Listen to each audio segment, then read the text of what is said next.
Welcome back to Blerd on the Street. Today we are joined by Phil, aka the Blerd Explorer, also known as the Sixth Raikage in the Korean Smash Bros. Scene, is an avid traveler. As a member of the Black community, he found there was a void in information geared toward showing the Black community that there is an amazing world out there to explore. Instead of sitting around thinking what could be, he began to share his own travel stories through his own guidebooks and social media to broaden horizons and encourage Black people around the world to travel. So welcome, Phil. Welcome to Blerd on the Street. We're really excited to have you here. Yeah. So I just want to get into our interview here. So tell me about your journey to South Korea. So I'm from South Carolina. Now, me growing up, I always had interest in travel, but growing up in the U.S., right? Like, I never heard of a Black person who's traveled or lived abroad that wasn't military. Like, every time I heard a Black person do it, there was always military. This is like, during the 2000s, even the 2010s.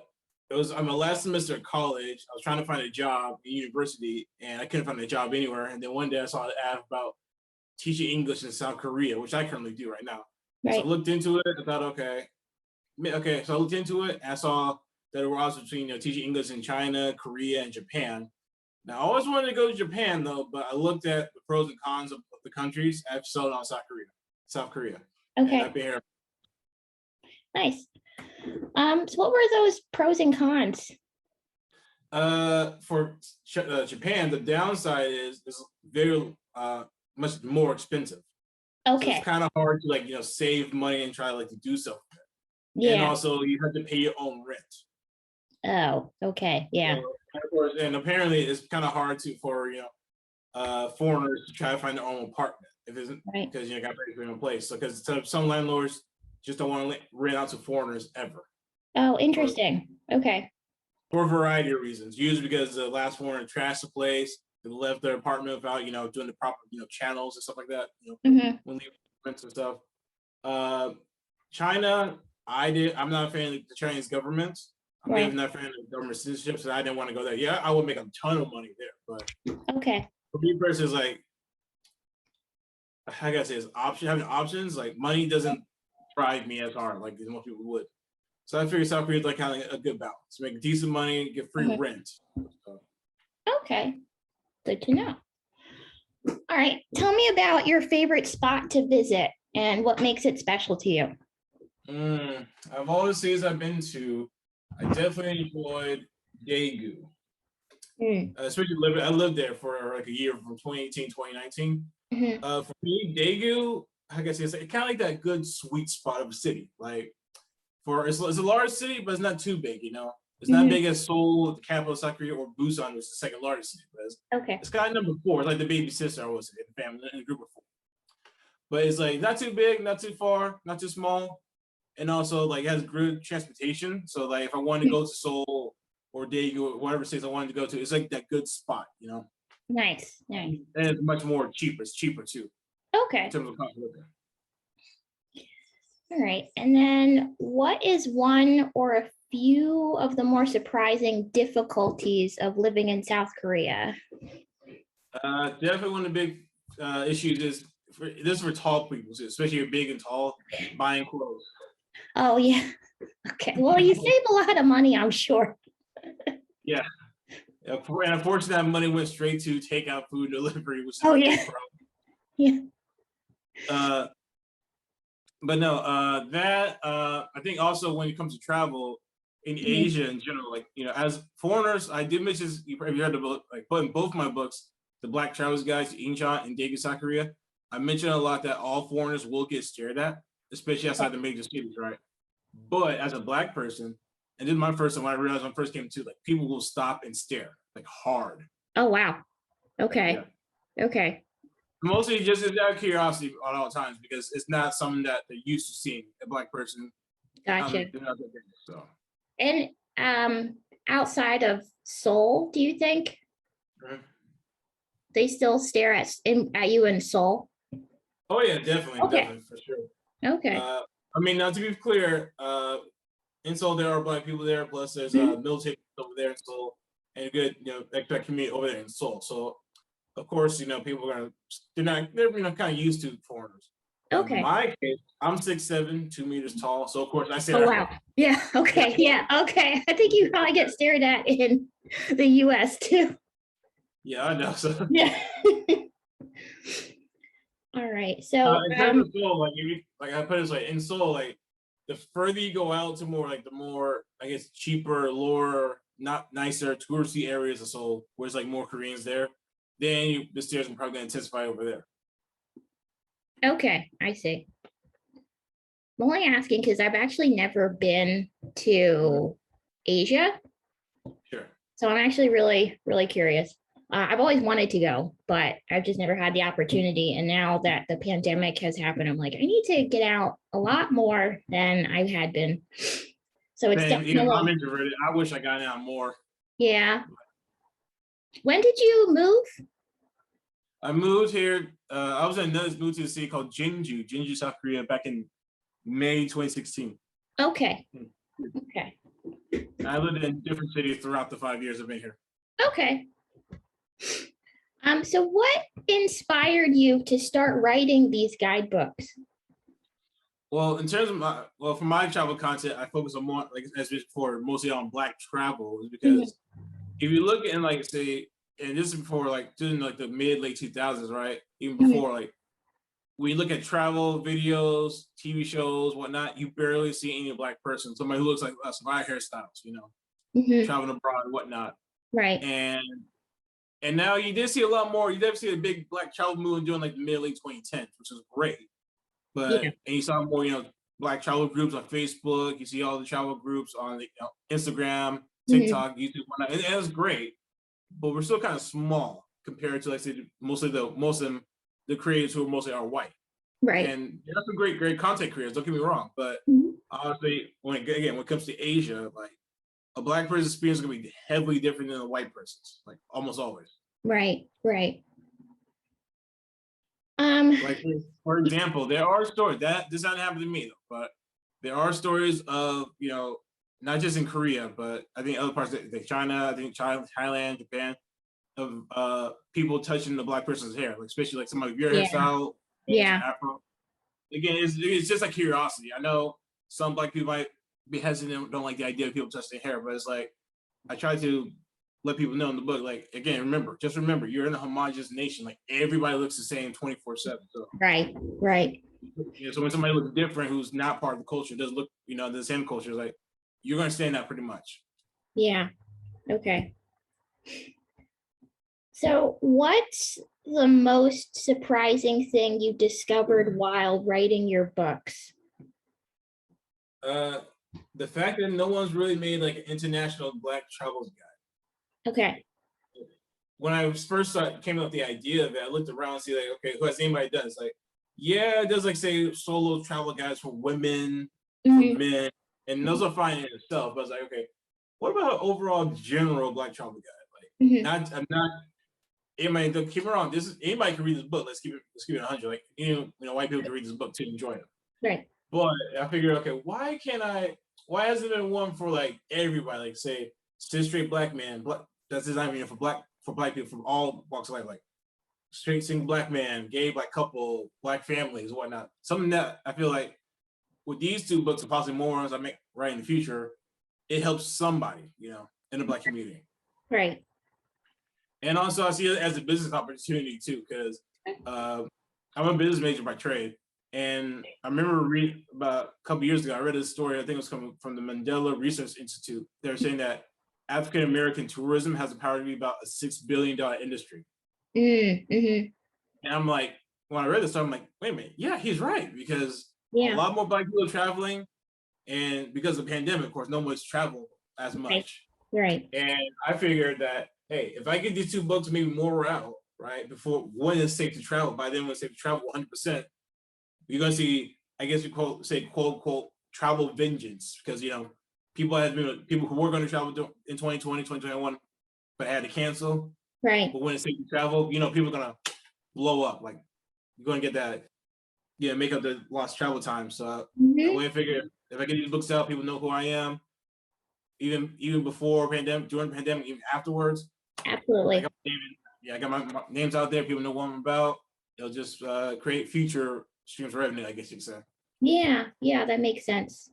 Do you think, just like a follow-up question, do you think that a lot of people in the Black community wouldn't think to come to Asia? I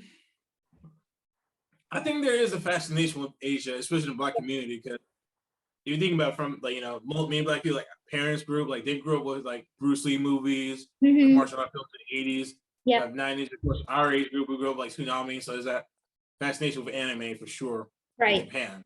Right. Even for me, that's what feel my interest going to travel is because I always want to go to Japan. Now, even though I personally haven't been in Japan yet. Okay. Because in terms of travel, Japan is a little bit more expensive. So it's not one of those countries that you can like ball out, right? But you gotta actually make sure you plan it out before you go. But I mean, it's possible to do. You can still try the cheap stuff, but again, at the same time, the way I see it is when you do travel, always check the budget. See how much does it cost, how much to spend. Right. For example, I think Taiwan, Malaysia, Philippines. Okay, you can borrow a little bit more there. Okay. Whereas Japan, not as much. You gotta like you want to plan as you like basically like try to live as you were back home. Okay, I see. And then another follow-up to that, have you traveled to, besides Japan, have you traveled to any of the other countries around you or anywhere in the world?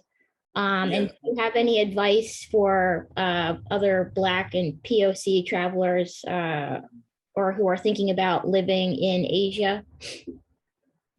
So I've been to Philippines, Malaysia, Taiwan, and Portugal.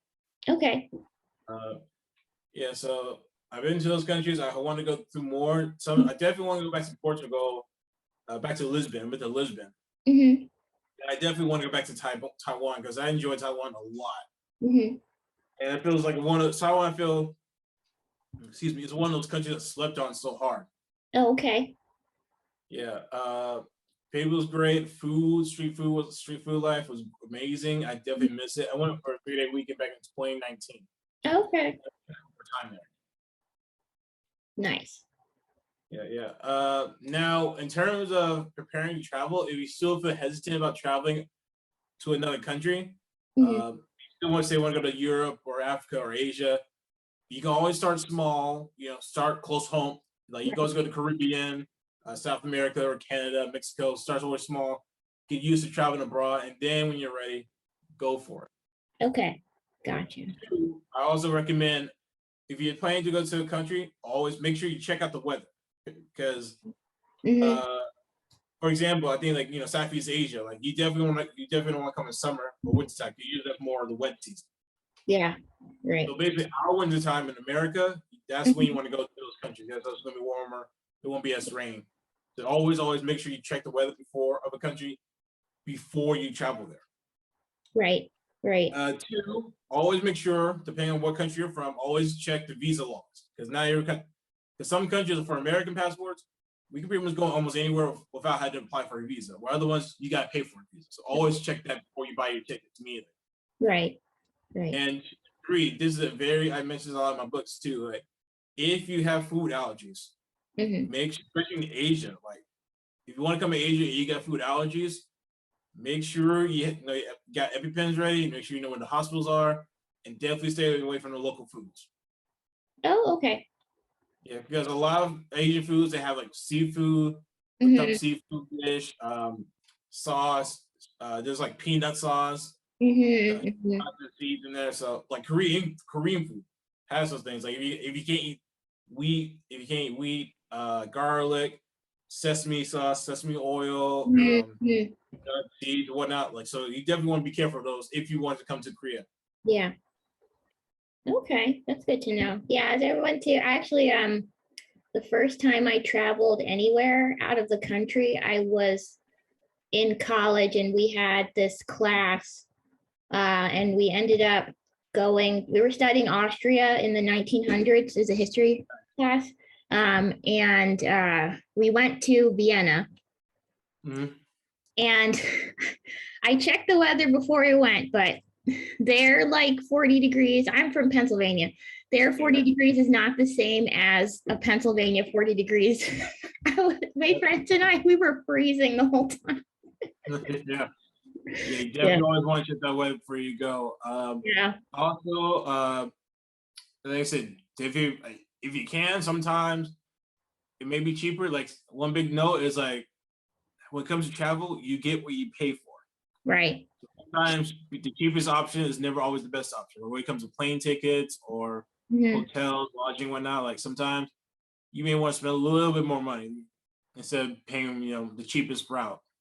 Yeah, I learned that the hard way. I used to live in England and for grad school, and I went to Ireland for a long weekend, and I just want to, on my own experience, a lot of people don't realize that everybody's airport is not going to offer the same services as your airport.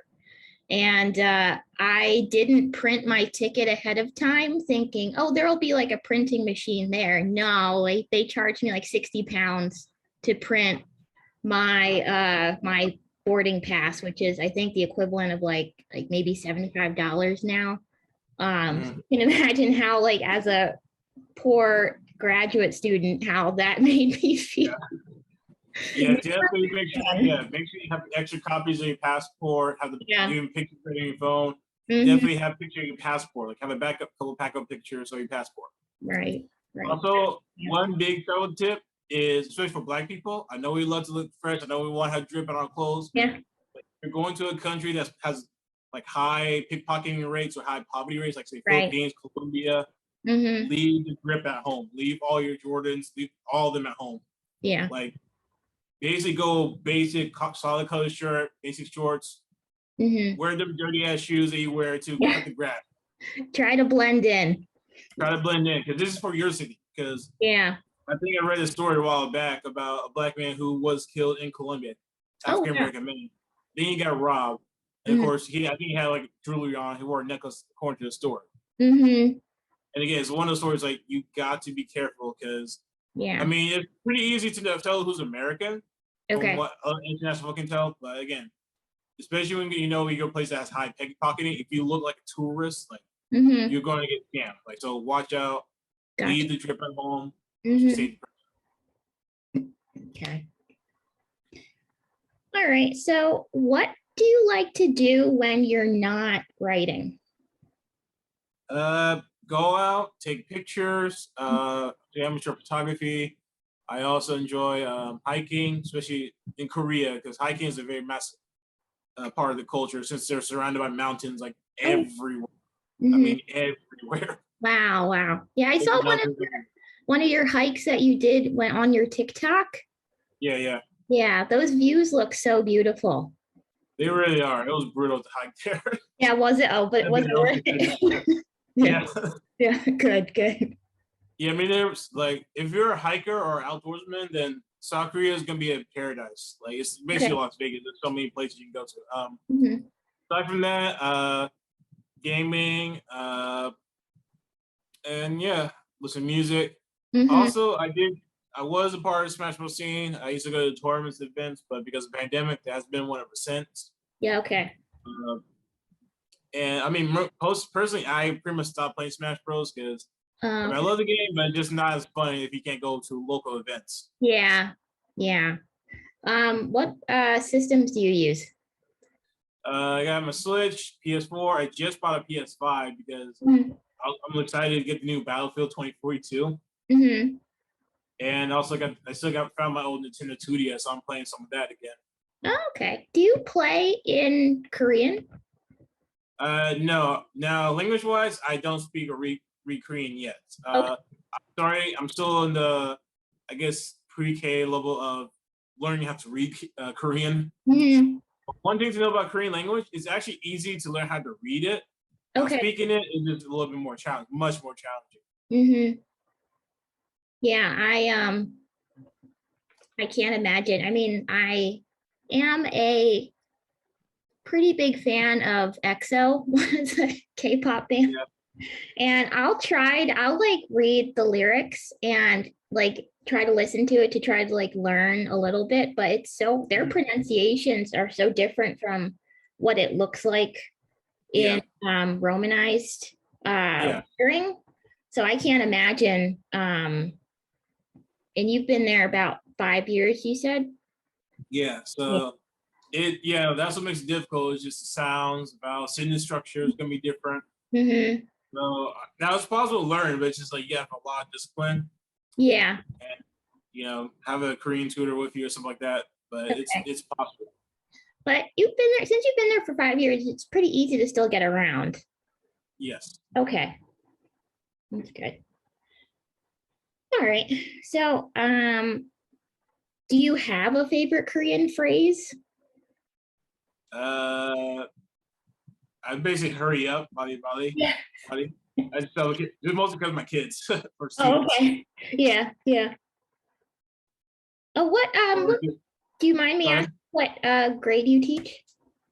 I teach in elementary school, so I guess you say equivalency of 2nd to 4th grade, I would say. Oh, okay. Okay, so pretty young. Yeah. Yeah. So usually the low level is usually like your first time learning English. Mm-hmm. Of course, now in Korea, at least for students, it varies from student to student because some students go to like after school English academies to study English. Okay. And others don't have the money. Parents don't have the money to pay for those. So this is how they learn English through their school, elementary, middle school, high school years, college. Is it required for everybody? Yes, everyone, all students take an English class. Of course, it's not, like I said, nowadays, from what I've been told, from other people told me, like, it's not as, I guess, learning English, I mean, is impressive, but it's not like as impressive as it would be back in the day.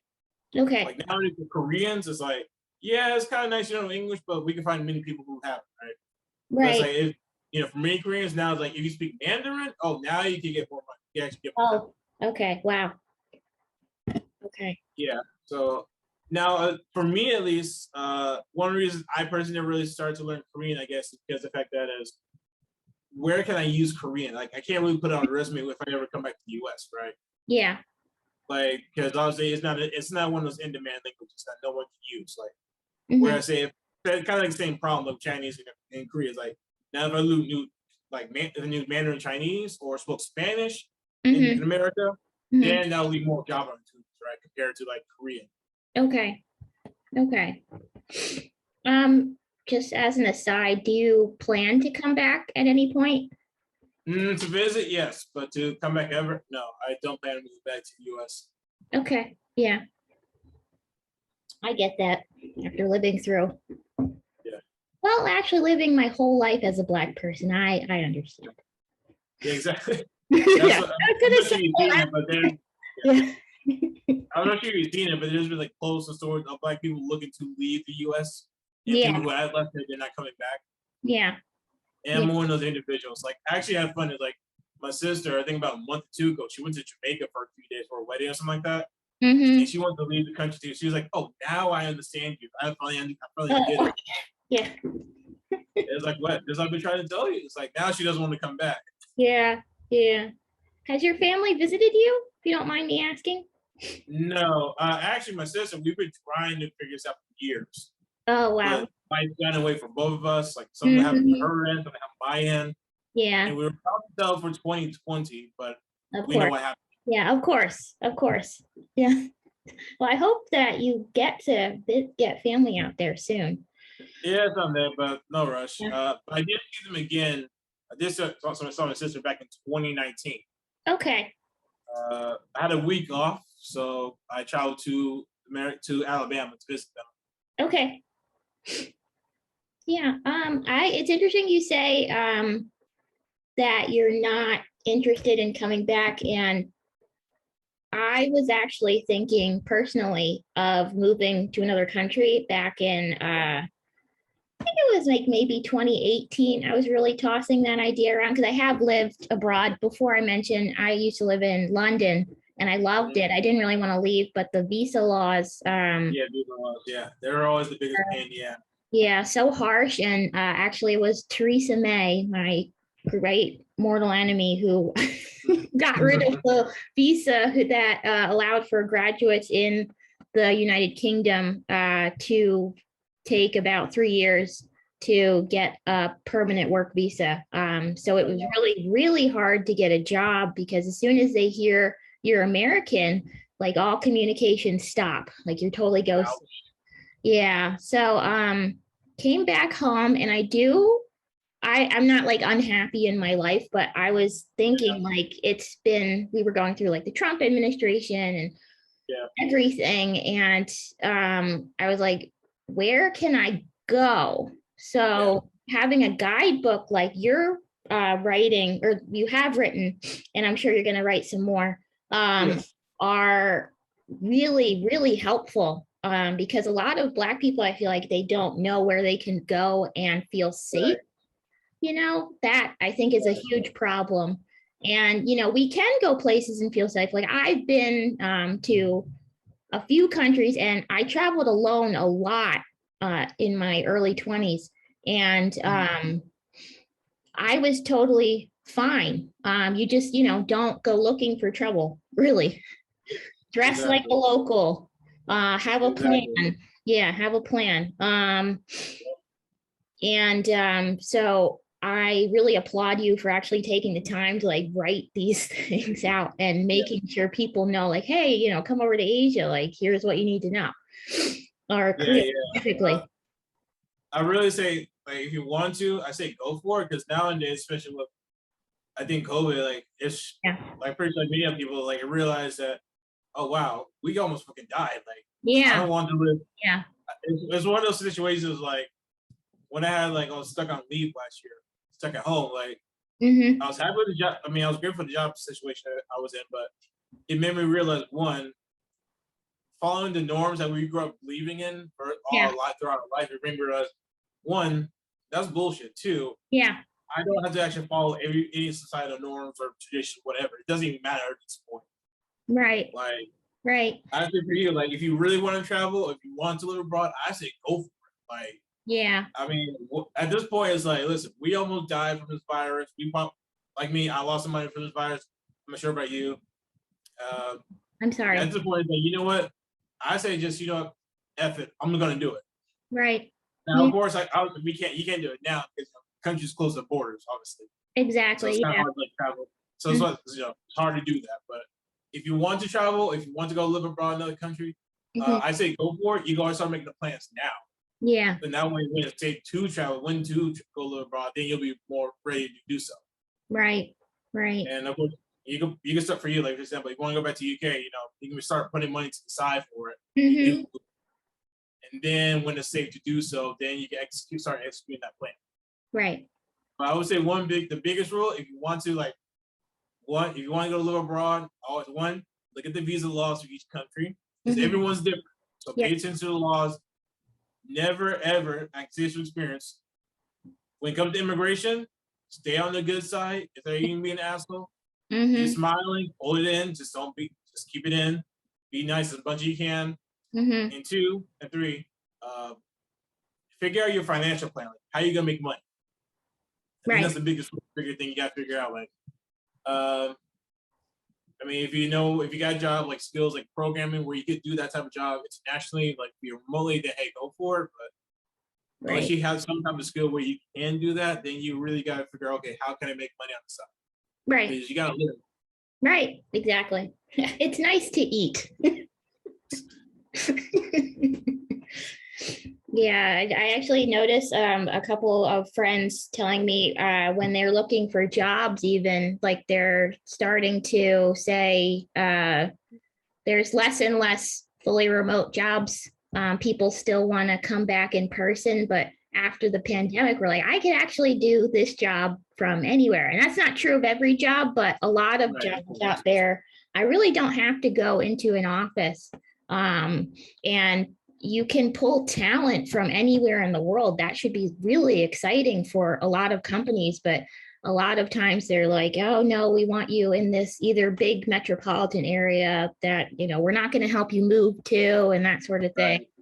So now it's like, oh, we're getting back to that where I have to go to New York or San Francisco even to get any kind of career traction. But I really don't have to. Like the pandemic taught us that, but capitalism. You don't have to, yeah, exactly. It's like, I mean, especially I'm pretty sure anybody is in for like seeing that 5 o'clock traffic every day is like no one wants to do that anymore. Like right. I know. I'm pretty sure most people would say like, hey, I'll take a pay cut. It means I can work from home. Yeah. I can watch my kids at home. I can pick them up from school. I can go to work for a few hours, pick my kid up, come back home, do the rest of my work. I mean, yeah. I shouldn't be have to chain myself to a desk for 8 hours a day when, it actually like the work will get done if I do like maybe 4 hours here, 4 hours there. Exactly. Like 4 hours of work, 2 hours of Smash Bros. And 4 hours back exactly. Yeah, I have a Nintendo Switch too, and I was playing Paper Mario all summer. It was great. There we go. Yeah. All right. So random question. Like what's your favorite? You mentioned you eat a lot of street food. What's your favorite Korean food? Definitely is like a chicken stew called a spicy chicken stew called Dokdori Tong. I also like this the dish called Jimdok. It's like Korean noodles, broiled dish with noodles, glass noodles, chicken, potatoes, carrots. Ooh, that sounds good. Really good. Yeah.